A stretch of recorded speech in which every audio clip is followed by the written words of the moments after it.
Bonjour, nous parlons aujourd'hui analyse du cycle de vie, éco-conception des soins et des parcours de santé pour bien mettre le soin au cœur des différents process.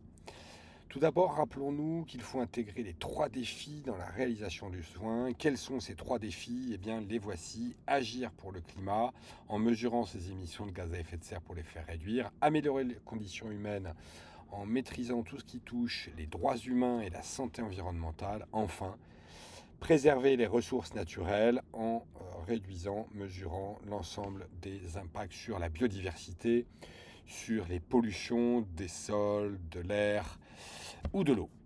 Pour cela, nous pouvons nous appuyer sur le plan national santé-environnement et le PRSE dans sa déclinaison régionale. Nous pouvons nous appuyer sur la feuille de route du ministère de la Santé et sur les critères de la Haute Autorité de Santé qui viennent d'être déclinés.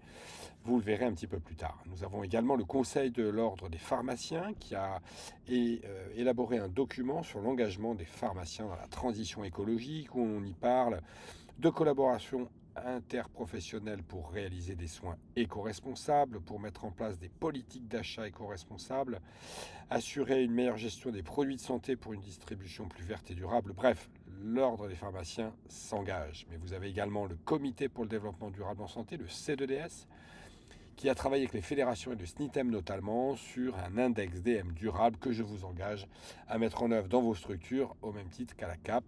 Cela permet de mesurer et de noter les dispositifs médicaux sur 6 critères: les émissions de gaz à effet de serre, l'empreinte hydrique, la production et la maîtrise des déchets, la santé, la sécurité, les conditions de travail, tout ce qui touche les risques chimiques, la bioaccumulation et la toxicité, et bien sûr l'inclusion et la diversité. Sur ces différents plans, la Haute Autorité de Santé a mis des critères sur la pertinence des prescriptions d'antibiotiques, sur l'engagement dans des soins éco-responsables et sur le fait que l'établissement s'engage dans la transition écologique. Tout cela impactera l'ensemble des fournisseurs et des sous-traitants puisque l'ensemble du secteur a de nouveaux objectifs.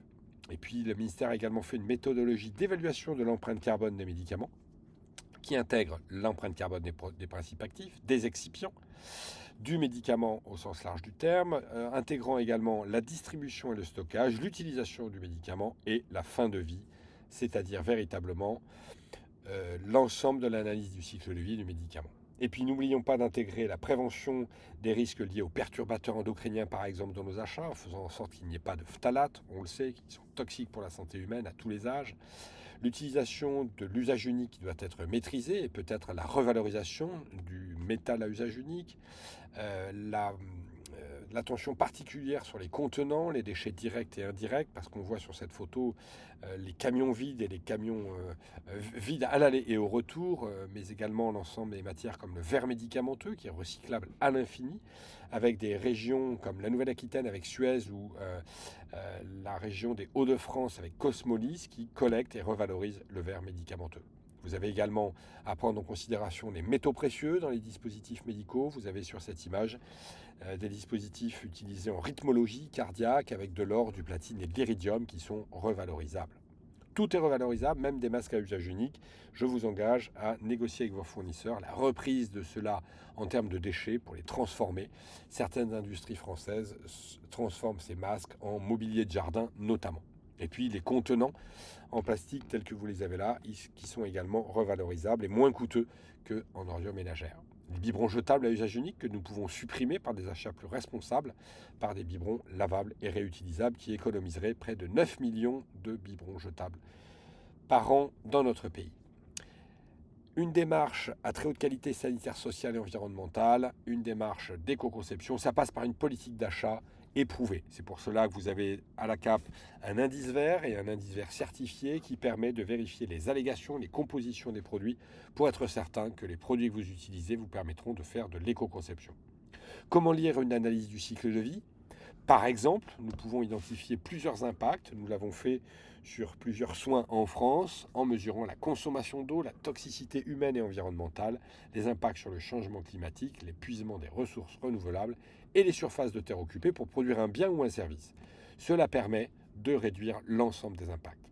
J'ai le plaisir de vous annoncer que ça y est, notre logiciel d'éco-conception des soins et des parcours de santé est opérationnel. Il est en période de test. Il a été financé intégralement par l'ANFH, l'OPCO des hôpitaux publics, ce qui permettra de fournir en fin d'année ce logiciel d'éco-conception à tous les établissements de santé dans le pays. L'éco-conception appliquée aux soins et aux parcours de santé, cela permet d'augmenter l'attractivité et de retenir les compétences. Cela répond aux attentes des patients, des consommateurs, des clients. Cela permet de réduire les gaspillages, les coûts, les taxes, l'empreinte carbone et l'empreinte hydrique. Cela diminue aussi de manière très importante les risques pour la santé humaine, aussi bien pour le personnel que pour le patient et pour les écosystèmes. Cela nous permet d'être en conformité réglementaire pour les lois actuelles et celles à venir, notamment les réglementations européennes, CSRD, CS3D, SFRD, qui seront applicables avant 2030.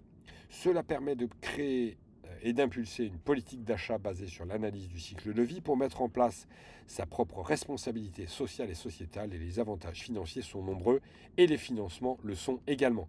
Je vous engage à nous rejoindre lors de notre webinaire du 16 octobre sur la présentation de logiciels d'éco-conception des soins. Eh bien, j'ai envie de vous dire maintenant, c'est à vous de jouer.